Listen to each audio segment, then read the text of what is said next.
मेरे पति ने मुझे तलाक दे दिया था क्योंकि मैं कभी मां नहीं बन सकती थी और उसने बाद में दूसरी शादी भी कर ली।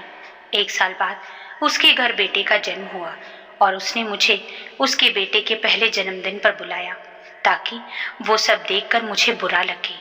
उसका प्लान मुझे अच्छे से पता था, इसीलिए पार्टी के लिए जाते समय मेरे पास एक लिफाफा था, वो मैं अपने साथ ले गई। जब मैं पार्टी में पहुंची तो उसने मुझे देखा और मेरे पास आकर कहने लगा कि देखो, तुम्हें तलाक देने का मेरा फैसला एकदम योग्य था। आज मैं एक बच्चे का बाप बन गया हूँ। उसकी बात सुनकर मुझे हंसी आई और मैं उसे वो लिफाफा उसके हाथ में देते हुए कहने लगी कि इसे ध्यान से देखो। जैसे ही उसने वो लिफाफा देखा, उसके तो मानो होश ही उड़ गई हो, मानो आसमान ही गिर गया हो उसके ऊपर। मेरा नाम साक्षी है। आज मेरे नंद के बेटे के जन्मदिन के उपलक्ष्य में घर पर पूजा रखवाई गई थी और मैंने पूजा के लिए आए हुए सामान को हाथ लगा दिया था। बस फिर क्या था, मेरी सास ने वो देख लिया और जोर जोर से मुझ पर चिल्लाने लगी कि तूने उस सामान को हाथ लगाया ही क्यों? तुझे इतनी छोटी सी बात समझ नहीं आती कि प्राची के बेटे के जन्मदिन की पूजा का सामान है और इसे तुझ जैसी बांझ औरत ने हाथ लगाया है तो अपशगुन होता है? या कहीं ऐसा तो नहीं कि तुझे अपनी नंद का सुख देखा नहीं जा रहा है? इतना सुनते ही मेरी आंखों से आंसुओं की धार बहने लगी। फिर भी अपनी भावनाओं को दबाते हुए मैंने कहा, माँ जी, इससे आगे मुझसे कुछ कहा ही नहीं गया। उतने में मेरी नंद प्राची, जो मेरी नंद कम और सहेली ज्यादा थी, मुझे ताना मारते हुए कहने लगी कि भाभी, तुमसे ऐसी उम्मीद नहीं थी। शायद मेरा माँ बनना तुमसे देखा नहीं जा रहा है। इतना अपमान सहन करने के बाद मैं उदास चेहरे के साथ अपने पति की तरफ देखने लगी। मेरे पति मुझे बहुत प्यार करते थे। वैसे भी हमारी लव मैरिज हुई थी। मुझे लगा कि वो मेरी तरफ से कुछ तो कहेंगे, पर वे मुझे उल्टा सुनाने लगे कि तुम तो प्राची को अपनी बहन की तरह मानती हो ना, फिर तुम उसके साथ ऐसा कैसे कर सकती हो?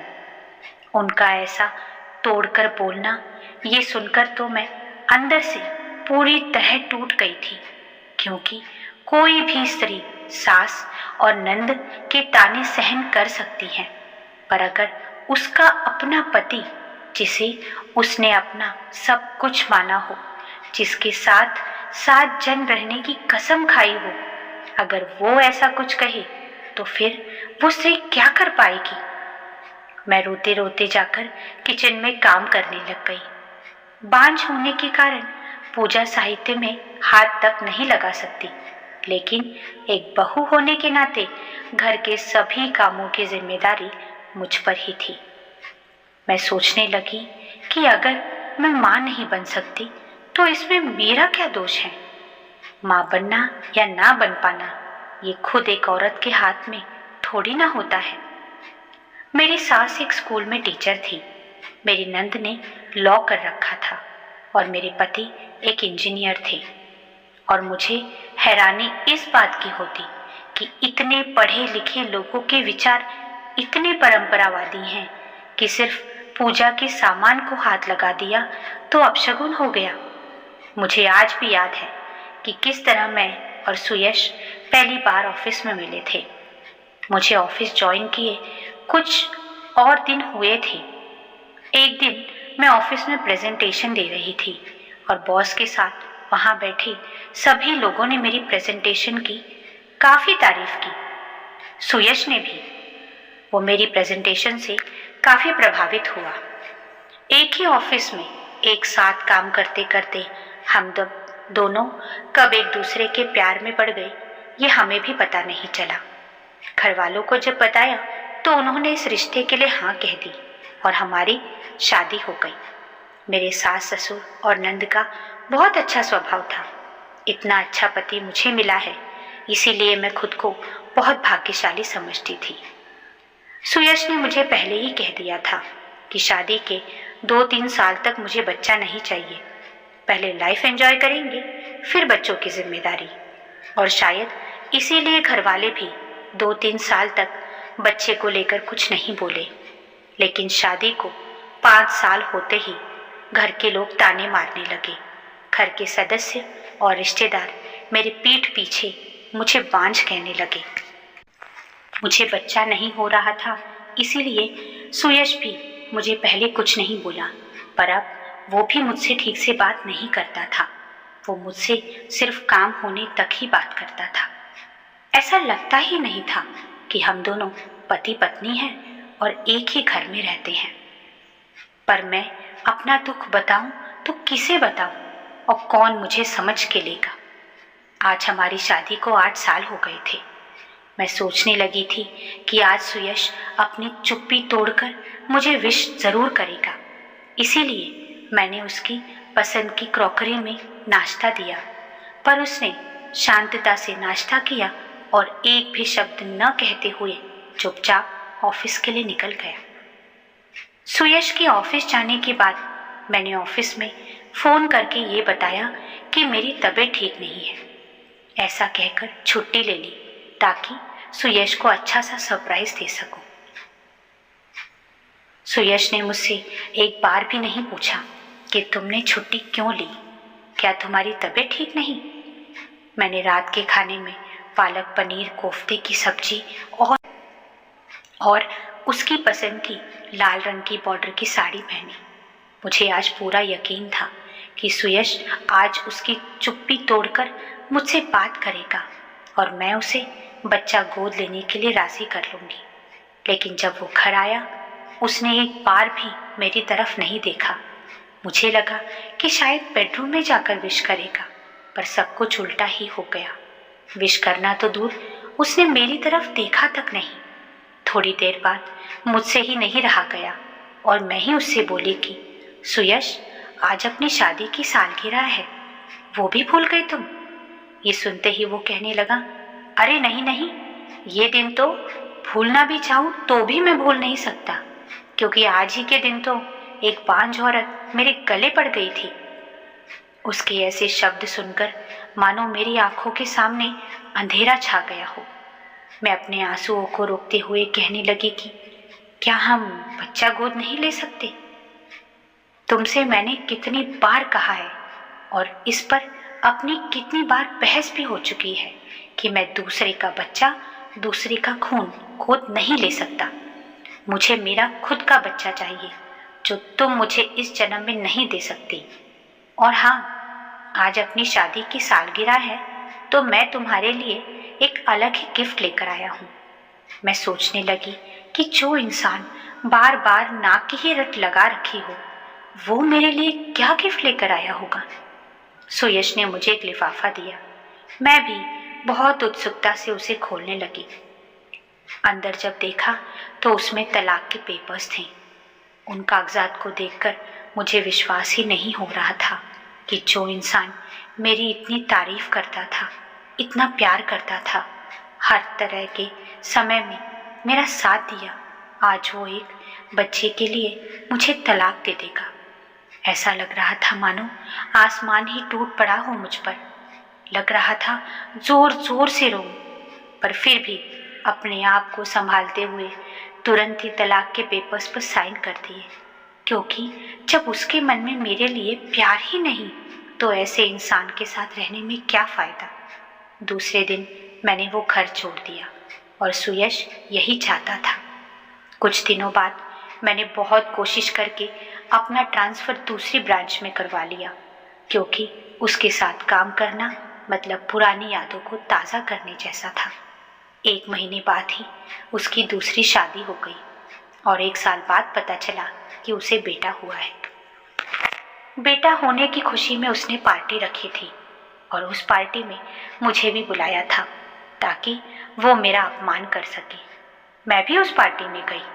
मुझे देखते ही वो मेरे पास आया और कहने लगा कि देखा, तुम्हें तलाक देने का फैसला मेरा कितना सही था।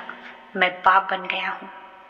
मैंने भी बहुत ही नम्रता से उसे पिता बनने की बधाई दी। बाद में मैंने अपने साथ एक जो लिफाफा लाया था उसे देते हुए कहा कि मेरी तरफ से एक सरप्राइज गिफ्ट है। सरप्राइज गिफ्ट का नाम सुनकर वो थोड़ा हैरान हो गया, क्योंकि शादी की सालगिरह के दिन उसने भी मुझे एक सरप्राइज गिफ्ट दिया था, तलाक के पेपर्स। अभी ये मुझे कौन सा गिफ्ट दे रही है, ये सोचते हुए उसने वो लिफाफा खोला और सामने जो देखा उसे देखकर उसके पैरों तले जमीन खिसक गई। दिसंबर की कड़कड़ाती हुई ठंड में वो पूरा पसीने से भीग गया था, क्योंकि उस लिफाफे के अंदर उसकी मेडिकल रिपोर्ट थी और उसमें साफ साफ लिखा था कि वो कभी बाप नहीं बन सकता। वो अपनी पत्नी की तरफ देखने लगा और उसकी झुकी हुई नज़र ने सब कुछ एकदम शीशे की तरह साफ कर दिया था। मैंने उससे कहा कि अब तुम्हें तय करना है कि तुम्हें दूसरे का बच्चा, दूसरे का खून गोद लेना है या नहीं।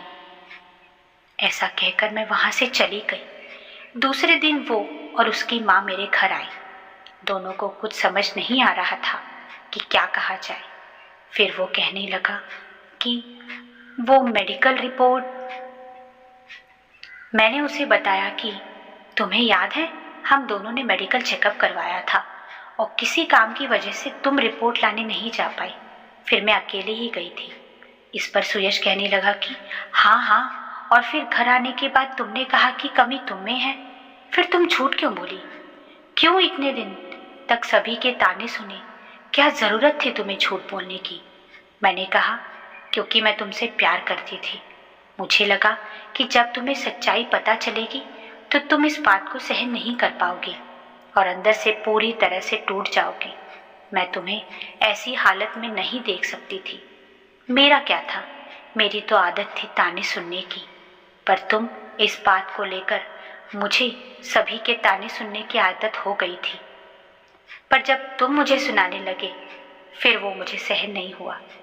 सुयश कहने लगा कि तो मैंने जब तुम्हें तलाक के पेपर्स लाके दिए तब क्यों सच नहीं बताया? सुयश, गलती मेरी है जो मैंने तुमसे इतना प्यार किया, इतना विश्वास किया कि चाहे कुछ भी हो जाए तुम मुझे अकेला नहीं छोड़ सकते। जब तुम्हारा प्यार ही खत्म हो गया था तो साथ रहकर भी क्या होता? मेरी सास मुझसे कहने लगी कि हमसे गलती हो गई बहू, हो सके तो हमें माफ़ कर दो और सब कुछ भुलाकर हमारे साथ अपने घर चलो। तब मैंने उनसे कहा, बात माफ़ करने या ना करने की नहीं है, बात स्वाभिमान की है और अब मैं उस घर में पैर नहीं रख सकती। सुयश, अगले महीने मेरी शादी है और मैंने तुम्हें वो सरप्राइज गिफ्ट दिया क्योंकि मुझे देखना था कि ये सब जानकर तुम दूसरे का बच्चा, दूसरे का खून गोद लेते हो या नहीं, क्योंकि जब मैंने कहा था तब तुमने साफ मना कर दिया था। और इससे एक बात पता चलती है कि पुरुष हमेशा ही खुद के कर्तव्य बड़े होने का दिखावा करते हैं और भोली भाली औरत को हमेशा नीचा दिखाने की कोशिश करते हैं। पर कमी पुरुष में भी हो सकती थी, ये भूल जाते हैं और आगे जाकर ऐसे ही व्यक्ति फंस जाते हैं। और जब तक सच्चाई का पता चलता है तब तक बहुत देर हो चुकी होती है।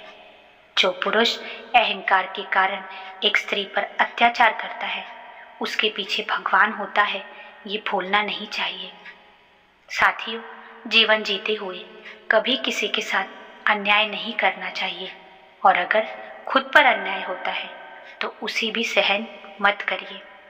दोस्तों, उम्मीद है आपको ये कहानी पसंद आई होगी। आपकी इस कहानी को लेके क्या राय है कमेंट करके ज़रूर बताना और चैनल को लाइक और सब्सक्राइब ज़रूर करना। धन्यवाद।